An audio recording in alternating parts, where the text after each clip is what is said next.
আমি দিনের বেলা বিজনেস করি, রাতের বেলা মিউজিক করি। কখনো এমন হয় যে দিনের বেলা যখন শো থাকে, হয়তো রেকর্ডিং থাকছে, তখন কিভাবে ব্যালেন্স না, করেন? আমি কখনো মানে এই বিষয়টাকে সাথে কোনো কম্প্রোমাইজ করি না। আপনার যারা পরবর্তী প্রজন্ম, তারা গানের সাথে আমি কি কতটা অনেক সম্পৃক্ত? বয়স্ক? না, সেটা আমি বলিনি। দেখেন, একটু আগে বাবু ভাইয়ের সাথে একটা কথা হচ্ছিল, হুম হুম। উনি বলছিলেন একটা খুব ইম্পর্টেন্ট কথা বলেছেন, যে কালকেই গিটারটা ধরা দিয়ে যে যিনি শেখাচ্ছেন তাকে বলে দেয় এই গানগুলো তুলে দেবেন।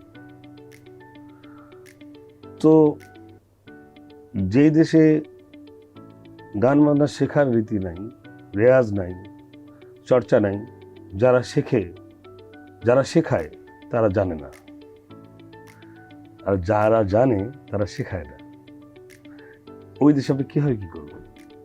এখন সবাই গান শিখতে চায়, সবাই ফেমাস হতে চায়, কিন্তু ওই জার্নিটা তো খুবই কষ্টকর, খুব কষ্টকর, খুব কষ্টকর। গুরুর পায়ের কাছে বসে গুরুমুখী বিদ্যা এভাবে হয় না।